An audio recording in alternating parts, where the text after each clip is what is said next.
It all started on a Friday night when I stopped by a small bar near downtown to catch up with an old college friend. It wasn't the kind of place where drama usually found me, but that night, it did.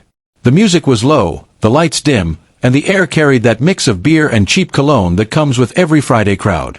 I was halfway through my drink when a commotion near the bar caught my attention. A tall man, built like a linebacker, was arguing with the bartender over something small. His voice was loud, his temper louder. The people around him avoided eye contact, except for a woman sitting beside him who looked like she'd rather be anywhere else. I turned back to my friend, not thinking much of it, until I noticed the woman heading toward our table a few minutes later. She was clearly upset. "Sorry to bother you," she said quietly, "but could I just stand here for a second?" I nodded, surprised but understanding. "Of course. Everything okay?" She nodded quickly, though her eyes said otherwise. "Yeah, just give me a second." I didn't ask questions, just let her be. But then her boyfriend noticed. The giant turned around, his eyes narrowing when he saw her near me. He pushed through the crowd like a storm, his heavy boots echoing on the wooden floor. My friend muttered under his breath, "Oh boy."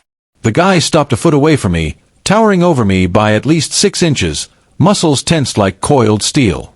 "You think you can talk to my girl?" he growled, his voice low but dangerous. The entire bar seemed to go quiet.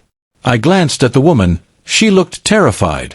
"She just came over to get some space," I said calmly. "That's all." But he wasn't listening. His jaw flexed, and he stepped closer until I could smell the alcohol on his breath. "You must think you're brave, huh? I could snap your neck right now." My friend tensed beside me, ready to jump in, but I didn't move. Instead, I smiled. Not a mocking smile, not a scared one, just calm. "Maybe," I said quietly, "but if you do, you'll never know who I really am." That stopped him for a second. His brow furrowed. "What's that supposed to mean?" I leaned back in my chair, still steady, still smiling. "It means before you make threats, you should make sure you're not picking the wrong man." His chest puffed up again. "You trying to scare me?" "No," I said, my tone even. "I'm trying to stop you from making a mistake." The bartender, who'd called security, was hovering nearby, but I raised a hand subtly, signaling to wait. I didn't want this to turn into a scene.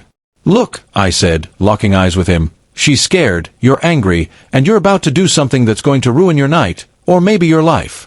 So take a breath, grab her hand, and walk out. You've already got everyone's attention." No one's impressed. For a long second, he didn't move. I could see the battle going on behind his eyes, the anger fighting with whatever was left of his reason. Then, slowly, his shoulders dropped. He grabbed the woman's wrist roughly, but she pulled away. "I'm not going with you," she said, her voice shaking but firm. That seemed to surprise him even more than my composure did. "What did you say?" "I said I'm not going," she repeated. "You can threaten him all you want, but I'm done being scared." A few people nearby clapped softly, though I could tell she didn't even hear them. She was trembling, but her words had power. The man glared at both of us, then turned on his heel and stormed out of the bar, muttering curses under his breath. The door slammed behind him, and the tension in the room broke instantly. The bartender let out a breath. "You handled that well, man," he said. I shrugged. He just needed someone not to feed his ego. The woman sat down, still shaking. "Thank you," she whispered. "I didn't think anyone would stand up to him." I shook my head. "You stood up to him yourself. I just gave you time to find your voice."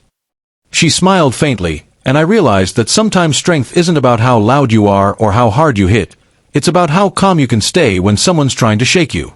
My friend looked at me later, when things had settled, and said, "Man, how were you so calm? He could have crushed you." I laughed softly. "Maybe. But people like that, they feed off fear. You take that away, and they lose their power." As we left the bar, I noticed the woman outside, talking to a friend who had come to pick her up. She caught my eye and mouthed, "Thank you." I nodded once.